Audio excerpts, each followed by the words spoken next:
men would have to, it was seen that they had to leave the home to get away from the women, to get away from the domesticity, to get in touch with their masculinity.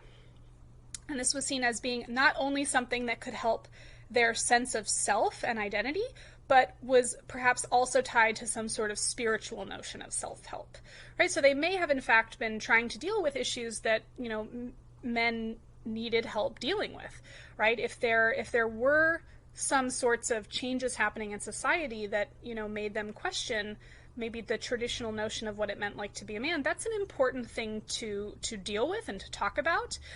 It's just sort of unfortunate that this men's movement found that the only way of dealing with those was to separate themselves from those changes, right? And to sort of try to recapture some earlier moment in their history or human history where they could maintain what they had been accustomed to.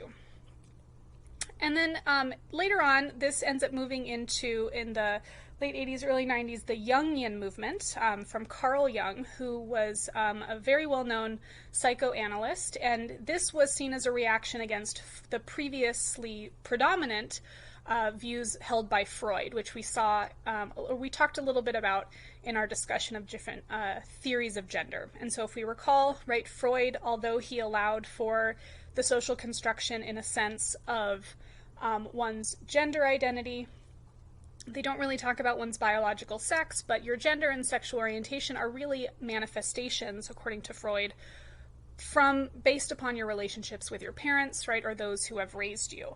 And even though it allowed for things outside of the sex-gender binary and outside of heteronormativity, unfortunately, those were labeled as the results of errors, right, quote unquote, something went wrong in your development if you fell outside the binary. So it allowed for those labels, but really connected them with a pejorative sort of assessment.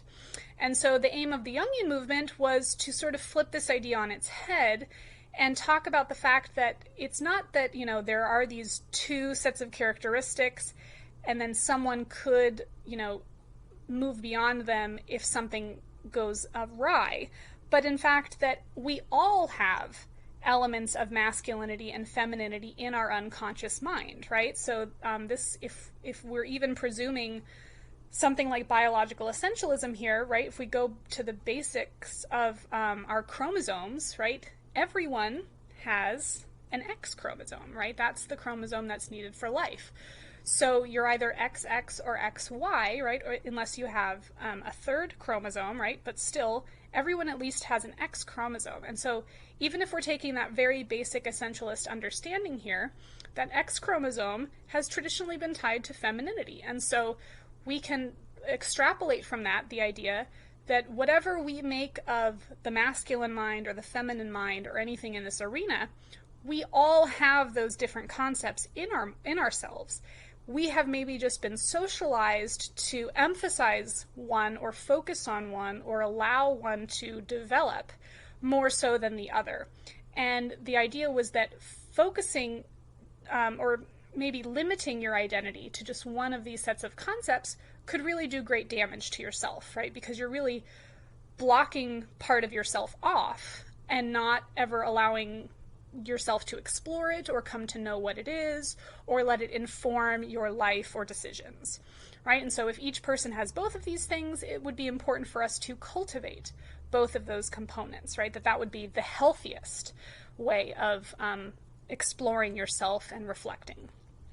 And so the idea would be to uncover those connections, right, between our unconscious minds and our conscious identities, right? So if someone was having an issue that they would, try to deal with through psychoanalysis, the idea was that perhaps the solution could be to allow yourself to explore maybe parts of your identity that you have been told to be ashamed of, right? Or that you have been guilted into kind of stuffing way down such that you never let those things emerge.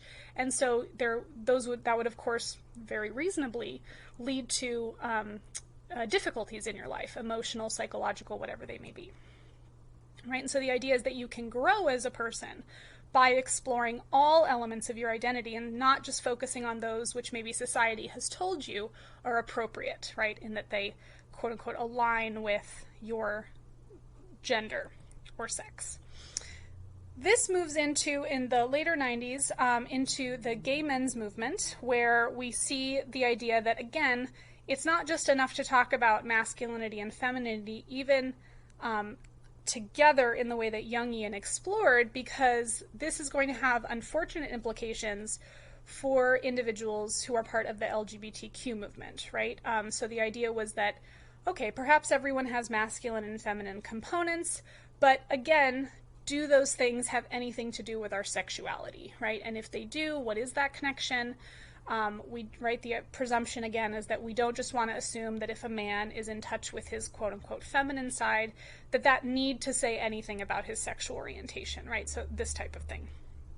And so they were strongly reacting against hegemonic masculinity, the idea that to be a man implied lots of different other things, not just things about your sex, gender, sexual orientation, but also about, what sort of temperament you should have, what sort of preferences you should enjoy, right? So the idea is that, I didn't know that person was gay because they really like sports, right? It's like, we make all these connections about who people are supposed to be and what they're supposed to like. And so the gay men's movement was really trying to push back against even putting things into these two concepts of masculine and feminine, right? And maybe breaking down or expanding those associations.